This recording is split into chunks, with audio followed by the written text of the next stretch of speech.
প্রিয় শিক্ষার্থীরা, আশা করি তোমরা ভালোই আছো। আমিও ভালো আছি। তো আজকে আমি ফাকল অনলাইন স্কুলে দশম শ্রেণীর বাংলাদেশ ও বিশ্ব পরিচয় বইয়ের একাদশ অধ্যায় সমাজতান্ত্রিক অর্থনৈতিক ব্যবস্থা নিয়ে আলোচনা করব।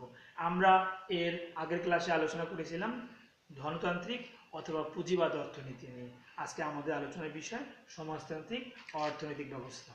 তো আমরা জানি যে সারা বিশ্বব্যাপী এখন 4 রকমের অর্থনৈতিক ব্যবস্থা প্রচলিত। হ্যাঁ, সমাজতান্ত্রিক, পুঁজিবাদী অর্থনীতি, সমাজতান্ত্রিক অর্থনীতি, মিশ্র অর্থনীতি, আর হচ্ছে ইসলামী অর্থনৈতিক ব্যবস্থা। তো আমরা আমাদের আলোচনার বিষয় সমাজতান্ত্রিক অর্থনৈতিক ব্যবস্থা।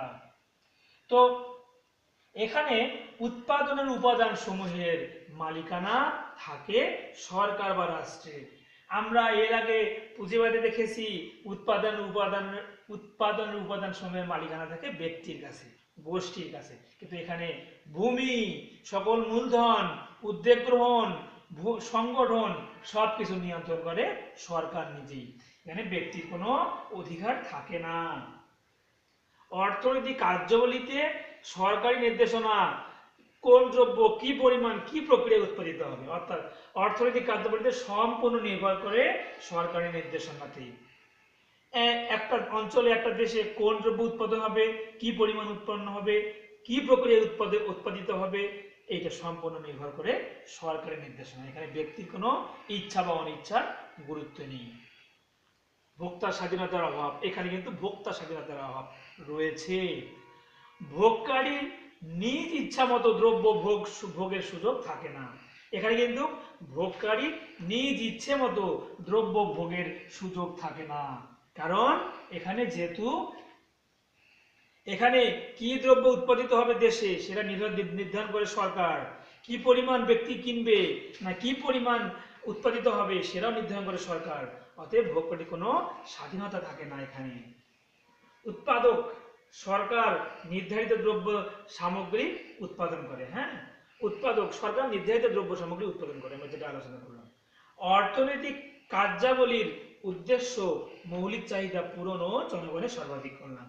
এখানে কিন্তু অর্থনৈতিক কার্যাবলী, সরকার যে উৎপাদন করতেছে, ব্যবস্থাপনা করতেছে, মূলধন বিনিয়োগ করতেছে, সব কিছুর মূল উদ্দেশ্য হচ্ছে জনগণের মৌলিক চাহিদা পূরণ করা, ও জনগণের সর্বাধিক কল্যাণ সাধন।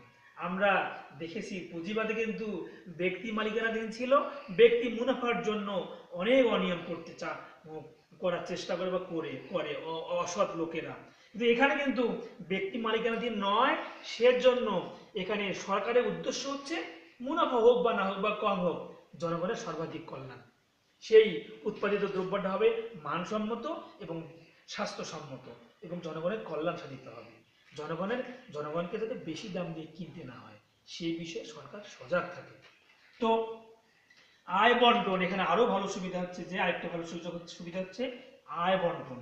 ওখানে আমরা দেখেছিলাম পুঁজিবাদে যে কিছু শুধু পুঁজিপতিরা, যেটা সংখ্যায় খুব সামান্য, তারা অনেক অর্থের মালিক হয় আর শ্রমিকরা শোষিত হয়। এখানে কিন্তু শ্রমিকের মজুরির মূলনীতি হলো প্রত্যেকে তার যোগ্যতা অনুসারে কাজ পাবে, কাজ অনুযায়ী পারিশ্রমিক পাবে, কেউ বেকার থাকবে না।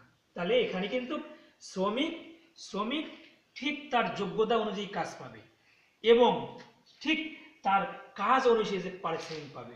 এখানে কম পরিশ্রমের সরকারের মুনাফার কোনো প্রয়োজন নেই, কম পরিশ্রম দেবে না। অর্থাৎ যে শ্রমিক যে যোগ্যতা থাকে সেই কাজ দেবে এবং তার কাজ অনুযায়ী তাকে পারিশ্রমিক দেবে। এর কম দেওয়ার কোনো সুযোগ নেই, সরকার সেটা করার চেষ্টা করে না।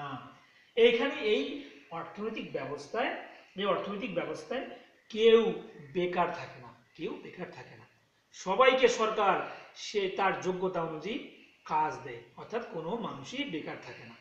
তো আমরা এখানে সমাজতান্ত্রিক অর্থনৈতিক ব্যবস্থায় যে বিষয়গুলো দেখলাম, এখানে উৎপাদনের উপাদান সমূহ মালিকানা থাকে সরকারি, ব্যক্তি মালিকানাধীন নয়। কিন্তু সমস্যা রয়েছে এখানে এই বিষয়টার জন্য। অর্থনৈতিক কার্যাবলী সম্পূর্ণ নির্ভর করে সরকারি নির্দেশ মতো। হ্যাঁ, ভোক্তার স্বাধীনতা থাকে না। হ্যাঁ, আর এখানে সুবিধাগুলো দেখলাম আমরা। অর্থনৈতিক কার্যাবলীর উদ্দেশ্য, এখানে কিন্তু মানুষের জনগণের সর্বাধিক কল্যাণ সাধনই সরকারের হচ্ছে আসল লক্ষ্য।